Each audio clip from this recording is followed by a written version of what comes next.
Сәлеметсіңдер ме оқушылар? 11 сынып алгебра сабағын бастайық. Бүгінгі сабақтың тақырыбы нақты көрсеткішті дәрежелік функцияның туындысы мен интегралы. Осы сабақта мен осы тақырыпқа есептер шығарып көрсететін боламын. Сабақты соңына дейін көріңдер. Егер сабақ ұнаса, каналыма тіркеліп, лайк басып, қоңырауды басып кетуді ұмытпаңдар. Ал онда 9-да 5-ші есептен бастайық. 9-да 5-ші есепте y тең f от x функциясының алғашқы функциясын жазу керек. Қарандар, 9-да 5-ші есептің мен біріншісін шарт көрсетейін. Біріншісінде f от x тең x-тің 3 түбірасты 2 дәрежесі функциясы берілген. Осы функцияның алғашқы функциясын жазу керек. Ол үшін жазам интеграл f от x dx деп аламыз. Тең f от x функциямыз бізде неге тең? x-тің 3 түбірасты 2 дәрежесіне тең. dx. Енді қараңдар, бізде интеграл x-тің альфа дәрежесінен интеграл алған кезде не істейтін еді? X-тің альфа дәрежесіне біреу қосылып, сол альфа плюс 1-ге бөлінетін еді, қосылған с. Бұл жерде альфаның орнына міне мынау болып тұр. Сонда бізде бұл дегеніміз x-тің 3 түбірасты 2 дәрежесіне 1-ді қосамыз. Осы 3 түбірасты 2 қосылған 1-ге бөлеміз. Қосылған с өзі тұра береді. Енді қараңдар, бұны ары қарай түрлендіре алмаймыз. Себебі 3 түбірасты 2-ге 1 қосылмайды. Осы қосынды күйінше қалады. Мынау да осы күйінше қала салады. Плюс с болып, осы күйінше жауап тұра береді, болды. Енді қараңдар, дәл сол сияқты мен енді екіншісін шарт көрсетейін. Екіншісінде бізде қандай функция берілген? f от x тең минус 2 x-тің минус пи дәрежесі деген функция берілген. Осы функцияның бізде алғашқы функциясын табу керек. Ол үшін интеграл жазамыз. f от x dx тең интеграл минус 2 x-тің минус пи дәрежесінен не істеу керек екен? Интеграл алу керек екен. Бізде тұрақты сан мен функция көбейтіліп тұратын болса, тұрақты санды интегралдың алдына шығарып жеріп, тек функциядан ғана интеграл алуға болады. Сонда минус 2 интеграл алдына шығып кетеді, x-тің минус пи дәрежесінен интеграл аламыз.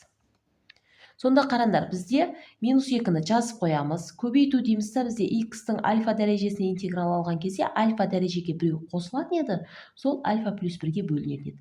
Сонда x-тің минус пи дәрежесіне біреуді қосамыз, сол минус пи қосылған 1-ге бөліп жібере саламыз. Қосылған с тұра береді. Минус 2-ні жазып қоямыз. Көбейту x-ті жазамда минус пи плюс 1-ді 1 минус пи деп орын ауыстырып жазып алам. Плюсын бірінші, минус екінші. Мынаны да 1 минус пи деп орын ауыстырып жазып аламыз. Қосылған с. Енді мына минус 2-нің қасына көбейтіп жіберуге болады жауапқа қарай. Жауап қалай берілген? Минусты бөлшектің алдында өзі тұра береді. Минус 2 көбейтілген x-тің 1 минус пи дәрежесі бөлінген 1 минус пи болып тұра береді. Қосылған с деп жазып қоямыз.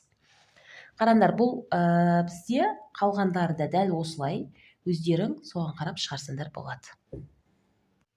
9-да 6-шы есеп. Қараңдар, бұл жерде бізде анықталған интеграл берілген, осы интегралдың мәндерін есептеу керек. 9-да 6-шы есептің мен біріншісін шарт көрсетейін. Біріншісінде бізде мына түрдегі есеп берілген, осыны не істеуіміз керек? Интегралын, яғни анықталған интеграл есептеп табу керек. Бізде анықталған интеграл берілсе, алдымен біз берілген функциядан интеграл алып аламыз да, соған шеткі мәндерін қойып, жоғарғы мәннен қойған мәннен төменгісін не істейміз? Алып тастаймыз, иә? Алдымен интеграл аламыз. Интеграл алған кезде бізде x-тің альфа дәрежесінен интеграл алған кезде не істейтін еді? X-тің альфа дәрежесіне 1 қосылып, сол альфа плюс 1-ге бөлінетін еді, қосылған с. Енді сонда бізде x-тің минус 3-тен 1 дәрежесіне плюс 1 қосылады, осы минус 3-тен 1 плюс 1-ге бөлінеді. Қосылған с жазылмайды, себебі анықталған интеграл шектерін жазып қоямыз. 1-ден 8-ге дейінгі аралық деп. Енді қараңдар, біз x-ті жазамыз. Минустың астында 1 бар деп ойлаймыз да, 3 ортақ бөлім болады. Мынаған 1-ден, мынаған 3-тен тиеді. Не керек? Минус 1 плюс 3 бізде не болады? 2 болады. Алымы минус 1 плюс 3 болады да, қараңдар, бұл бізде нені беретін еді? 2-ні беретін еді. Тең 2. Енді қараңдар, дәл сол сияқты бөлімі де не болады? 3-тен 2 болады. Бізде қандай аралық бар? 1-ден 8-ге дейінгі аралық міне. Жоқ. Тең жазып аламыз. Енді бізге айтады, міне x-ті дейді, x-тің 3-тен 2 дәрежесін дейді. Бөл 3-тен 2-ге деп атыр, яғни бөлшек сызығы бөлу деген мағынаны білдіреді.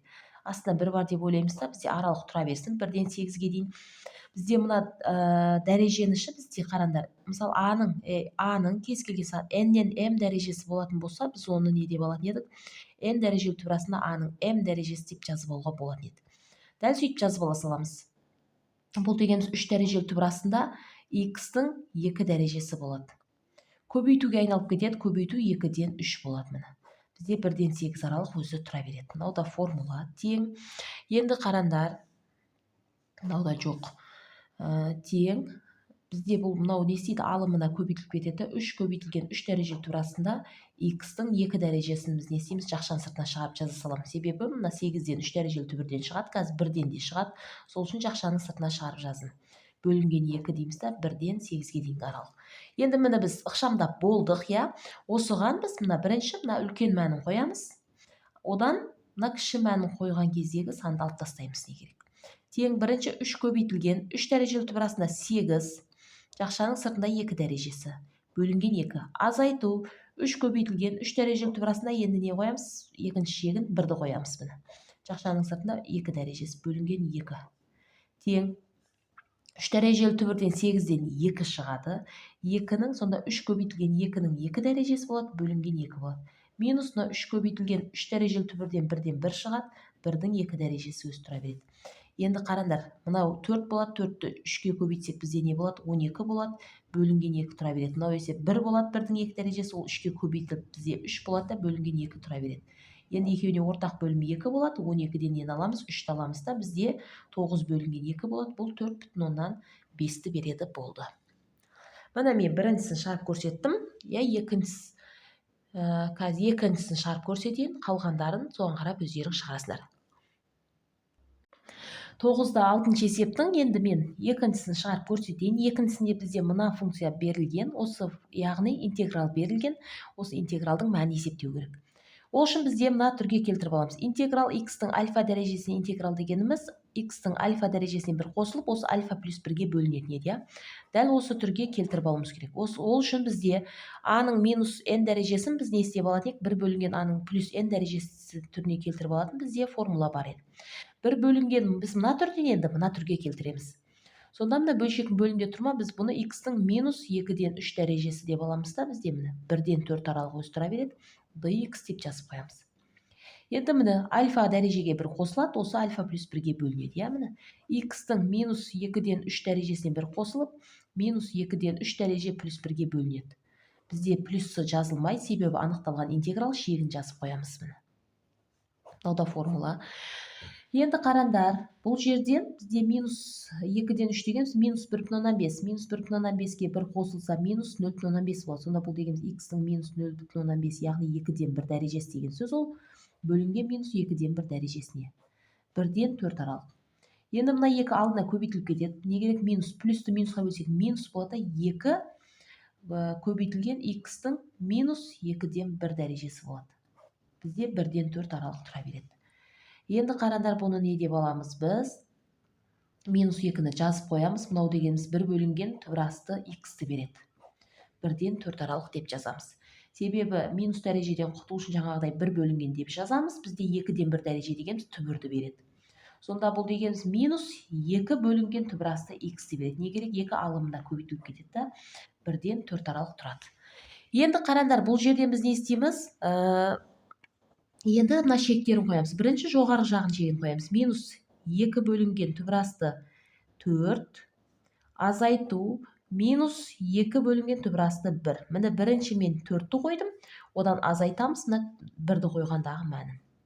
Минус мынау не болады? 4-тен бізде 2 шығады, 2 бөлінген 2, мынау минус пен минус не болады? Плюс болады. Мынадан 1 шығады, 2-ні 1-ге бөлсек 2 шығады. Тең минус 1 болады, 2-ні 2-ге бөлсек, плюс 2 тең бұл не болады? 1-ді береді міне. Минус 1 плюс 2 бізде плюс 1-ді береді.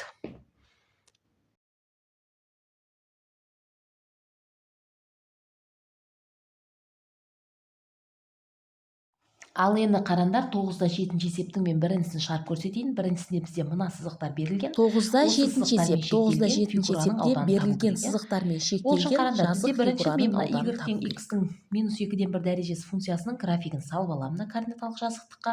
Ол үшін кесте құрамыз. Қараңдар, мен бұны түрлендіріп алдым. Бізде минус дәрежеден құтылу үшін 1 бөлінген деп жазатын едік, иә? Жаңада айтып өткем алдыңғы есепте. Оны біз 1 бөлінген дейді, 2-ден 1 бізде түбір деген сөз. Міне түбірді қойып қоямыз.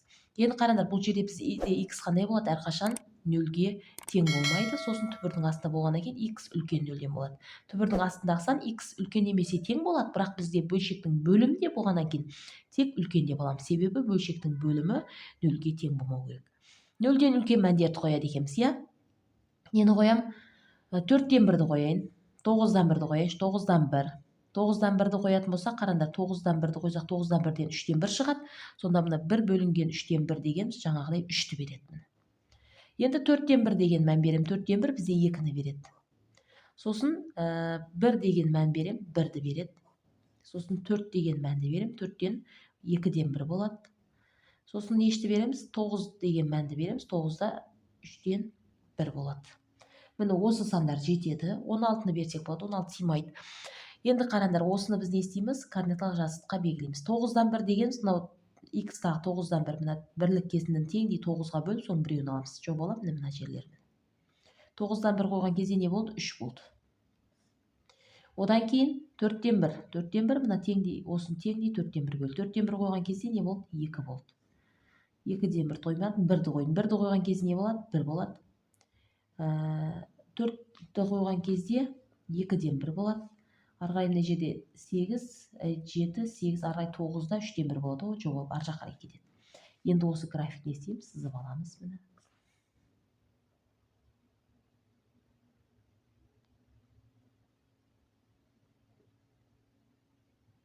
Кете береді. Міне біз бұл функцияның графигін сызып алдық. Енді бізде x тең 1. x тең 1 функциясының графигін сызу үшін x-тағы мына ox өсінен 1-ге барамыз. Осы 1-ден осы ox-ге перпендикуляр түсіреміз. Қисық болып қалды менікі. Енді x тең 4. 4 бізде міне ox өсінен 4-ге барамыз. 4 нүктесінен осыған не істейміз? Перпендикуляр түсіреміз. Міне. Бұл x тең 4 сызығы, мынау x тең 1 сызығы.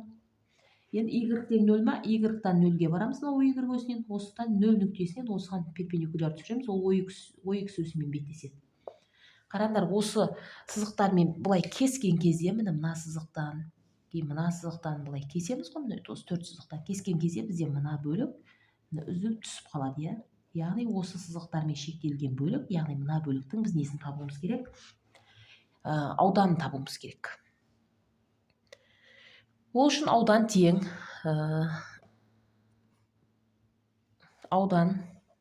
еді бізде интеграл жоғарғы жағына шектелген фигураның, мынау сызықтың функциядан төменгі жағына шектелген сызықты алып тастаймыз, яғни функциясын. Ол деген бізде x-тің -2-ден 1 дәрежесінен аламыз, төменнен бізде y тең 0. 0 болған кейін алмасақ та болады негіз. dx деп аламыз. Бізде қай аралық берілген? Төменгі жағы 1-ден 4-ге дейін. 1 кішісі астыңғы жағында, үлкені жоғарғы жағында жазылады. Тең. Бізде бұл дегеніміз 1-ден 4 аралық, x-тің -2-ден 1 дәрежесі dx бола салады. Енді қараңдар, бұдан интеграл алған кезде дәл жаңағы сияқты x-тің альфа дәрежесінен интеграл алғанмен бірдей, иә? Сонда альфа дәрежеге x-тің альфа дәрежесіне 1 қосылып, альфа плюс 1-ге бөлінетін еді. Дәл сөйтіп x-тің -2-ден 1 дәрежесіне 1 қосылады, -2-ден 1 плюс 1-ге бөлінеді да, бізде 1-ден 4 аралық деп жазып қоямыз.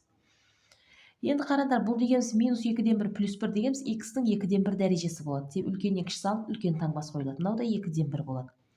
Бізде шегі жазылады 1-ден 4 аралыққа дейін. Сонда 2 мынаған көйтіліп кетіп, 2, мынау бізде түбір деген сөз, түбір асты x деген сөз міне.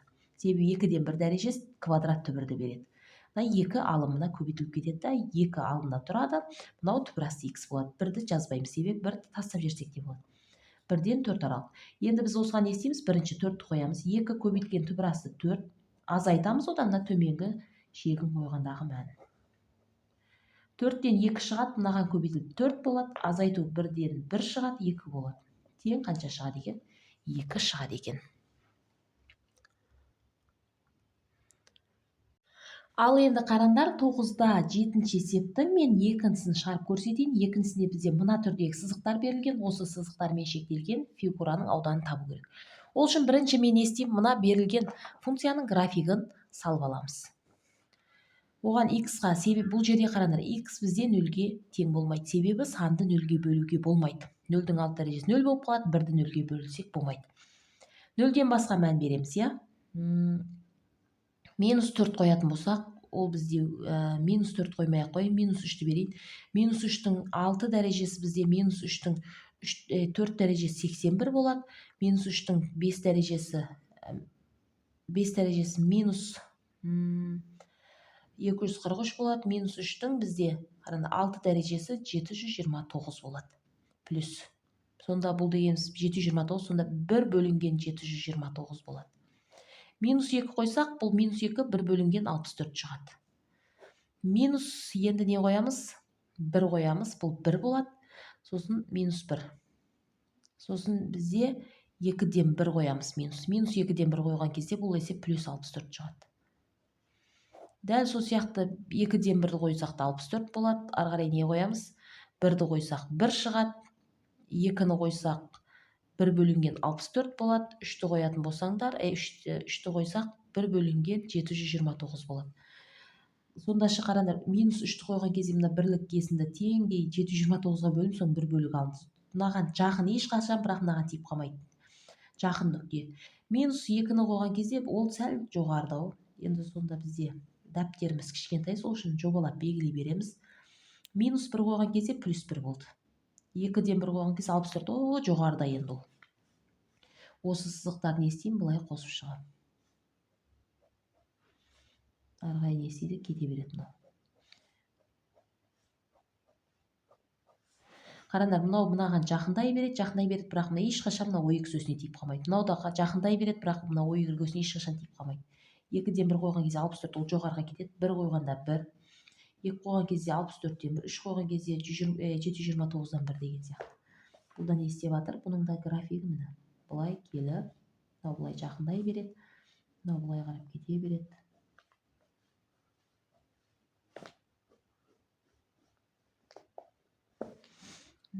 Енді қарандар, бізде бұл мына функцияның графигін біз сызып алдық, иә?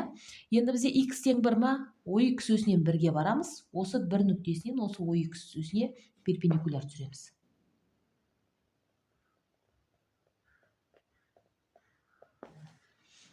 Енді x тең 2 ма? Мына x-тан 2-ге барамыз. Мына 2. Осыған ой үкісіне перпендикуляр түсіреміз. Енді y тең 0 бізде мынау.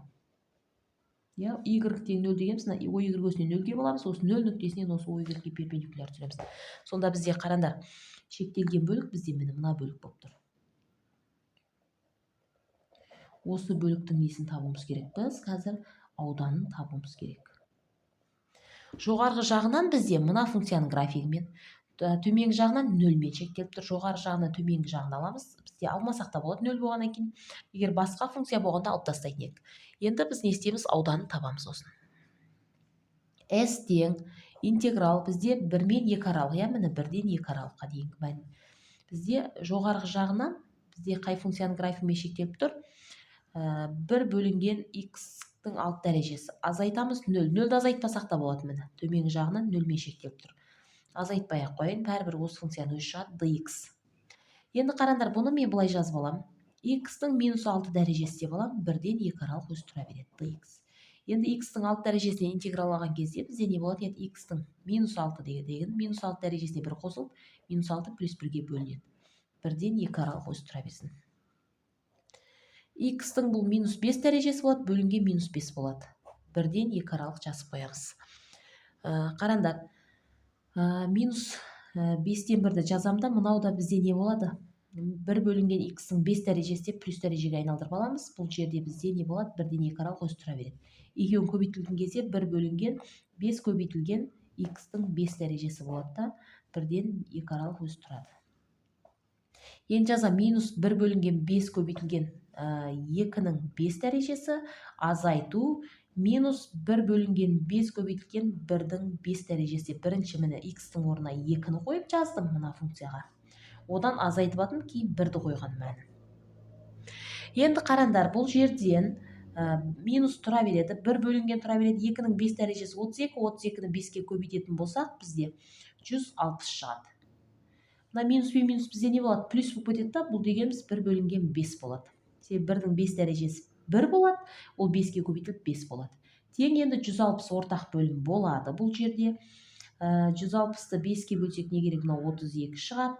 30-наған 1 шығады. Сонда минус 1 плюс 32 болады да, бұл дегеніміз сонда 160. Ойбай, көрінбей қапты ғой. Міне бірінші мен не істедім? 2-ні қойдым. Міне қараңдар, 2-ні қойдым x-тің орнына. Одан кейін азайттық, осыдан дәл осы функцияға 1-ді қойғанымызды. 2 таңба бір жер жазылмай, сосын жақшаға алып жаздым. Енді қараңдар, бұл жерден мынадан 2-нің 5 дәрежесі бізде 32 болады. 32-ні 5-ке көбейтсек 160 шығады. Минус 160-тан 1. Плюс 1-дің 5 дәрежесі 1 болады, ол 5-ке көбейтіліп 5 болады да, 5-тен 1 болады. Минус пен минус жақшаны ашқан кезде не болып кетеді? Плюс болып кетеді міне. Енді екеуіне ортақ бөлім 160 болады, мынаған 1-ден, мынаған 32-ден тиеді да, 1-ді 1-ге көбейтсек 1, бөлшектің алды минус, сол үшін минус 1 деп алдым. 32 плюс 32 болады. Енді екеуін минус 1 плюс 32 бізде не болады? 31 болады. Бұл екеу қысқармайды, осы күйінше қала салады болды.